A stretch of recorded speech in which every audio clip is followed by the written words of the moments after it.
मंत्री भी पहुंचेंगे। और इस बीच देखिए बड़ी खबर आपको बता रहे, 2 दिवसीय दिल्ली का दौरा मुख्यमंत्री योगी आदित्यनाथ का रहने वाला है। और इसके अलावा आज 27 जुलाई नीति आयोग की अहम बैठक होनी है। अगुवाई खुद प्रधानमंत्री करेंगे और इस बैठक का हिस्सा सीएम योगी आदित्यनाथ भी होंगे। और इसके अलावा उत्तर प्रदेश के दोनों ही डेप्यूटी सीएम भी पहुंचेंगे। तो देखिए पीएम मोदी की अगुवाई में ये बैठक होनी है। खास तौर पर जो विकास के मुद्दे हैं, विकास की जो प्लानिंग है 2047 तक किस तरीके से विकसित भारत को बनाना है, इसको लेकर के दरअसल यहां पर मंथन किया जाएगा। कई बड़े नेताओं का जमावड़ा लगेगा। 2 दिवसीय दिल्ली का दौरा मुख्यमंत्री योगी आदित्यनाथ का रहने वाला है। जहां देखिए किस तरीके से आज ये बैठक जो है कई मायनों में अहम है। जब शीर्ष नेतृत्व से मुलाकात होगी मुख्यमंत्री योगी आदित्यनाथ की, तो सूबे में जिस तरीके से हलचल है उसको लेकर के निश्चित ये संभावना है कि चर्चा होनी तय है। और यहां पर देखिए तमाम चीजों को लेकर के जो रुख रहा है और उपचुनाव भी सामने है, और इन सभी मुद्दों को लेकर के जिस तरीके से सियासी हालात उत्पन्न हुए हैं, 10 सीटों पर उपचुनाव होने हैं, संगठन और यूपी सरकार में जिस तरीके से यहां पर जो बातें सामने आ रही है, जो अटकलें सामने आ रही है, उन सभी चीजों को लेकर के दरअसल यहां पर हो सकता है कि चर्चा हो प्रधानमंत्री के साथ भी, और 10 सीटों पर विधानसभा उपचुनावों को लेकर के भी चर्चा हो।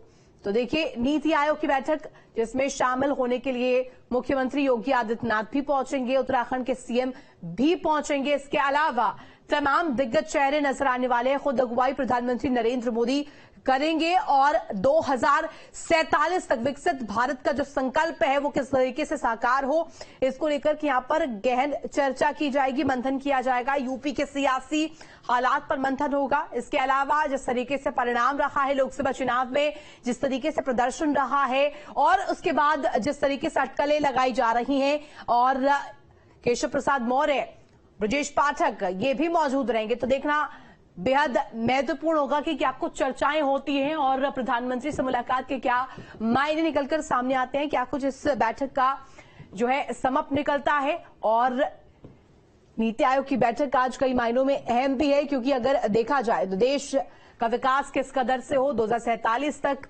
जो ये सपना है वो कैसे साकार हो, इसको लेकर के चर्चा होगी। निखिल हमारे साथ कनेक्ट है लखनऊ से। निखिल देखिए जिस तरीके से यहां पर आज नीति आयोग की अहम बैठक होनी है, 2 दिवसीय दौरा मुख्यमंत्री योगी आदित्यनाथ का भी है, वो भी शामिल होंगे, दोनों डेप्यूटी सीएम भी पहुंचेंगे। लिहाजा ये बात तो तय है कि प्रधानमंत्री से मुलाकात होगी, तो उत्तर प्रदेश को लेकर के चर्चा तो जरूर होगी, और नीति आयोग की बैठक को लेकर भी अपडेट दीजिएगा। देखिए नीति आयोग की बैठक होनी है। नीति आयोग की बैठक में उत्तर प्रदेश नहीं देश के तमाम मुख्यमंत्रियों को शामिल होना है।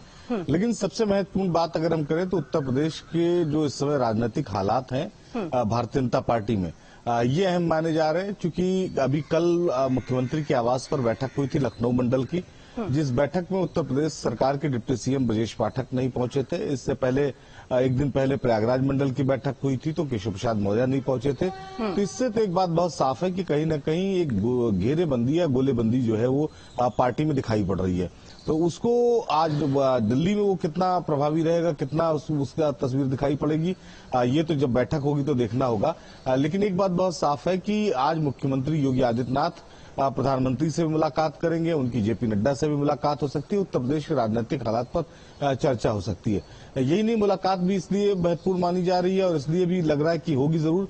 उसके पीछे कारण यह है कि 10 जो विधानसभा सीटें हैं जिन पर उपचुनाव होना है, उनको लेकर भी जो पार्टी के वरिष्ठ नेता है उनके साथ मंथन होना उत्तर प्रदेश सरकार के मुख्यमंत्री। लेकिन जिस तरीके से आप जानकारी दे रहे हैं कि उत्तर प्रदेश की सियासत को लेकर के अहम चर्चा होनी है संभव है, लेकिन अगर कहा जाए विपक्ष के नेताओं ने तो हाथों हाथ इसको लिया है। जिस तरीके से तलक तेवर संगठन के सरकार के सामने आए हैं, इसको लेकर के तंज कसते हुए अखिलेश यादव भी नजर आए थे। इसको लेकर के भी क्या यहां पर गहन मंथन होगा कि आगे क्या प्लॉट रहने वाला है पार्टी का? देखिए निश्चित तौर पर जैसा मैंने बताया कि आज मुख्यमंत्री योगी आदित्यनाथ जो है प्रधानमंत्री नरेंद्र मोदी के साथ मुलाकात होगी, जेपी नड्डा के साथ मुलाकात हो सकती है, और उसमें यही तय किया जाएगा कि उत्तर प्रदेश में भारतीय जनता पार्टी और कैसे बेहतर परफॉर्म करे। जिस तरह से आपसी खींचातानी चल रही उसे किस तरह से खत्म किया जाए और आने वाले समय में किस तरह से रणनीति बनाई जाए। क्योंकि 10 सीटों पर विधानसभा की उपचुनाव होना है, लिहाजा पार्टी का मकसद सिर्फ पहला प्राथमिक यही है कि किसी भी स्थिति में 10 सीटों पर जो है वो अपना कब्जा जमा समाया जाए पार्टी इन 10 सीटों पर चुनाव जीते। पार्टी के अंदर ही नहीं, आप देखिए जो सहयोगी दल है वहां भी नाराजगी का भाव आपको देखने को मिलेगा। अनुप्रिया पटेल जो है वो कल प्रधानमंत्री नरेंद्र मोदी से मिली, तो एक दिन पहले पल्लवी पटेल योगी आदित्यनाथ से मिली, तो कहीं ना कहीं अपना दल की नाराजगी है। और इसके साथ ये भी कहा जा रहा है कि कांग्रेस शासित प्रदेशों से भी यहाँ पर मुख्यमंत्री आएंगे या नहीं आएंगे, क्या कुछ रहता है ये देखने वाली बात होगी। नीति आयोग की बैठक में क्या कुछ सामने आता है ये भी देखना होगा। बहुत शुक्रिया आपका तमाम जानकारी साझा करने के लिए।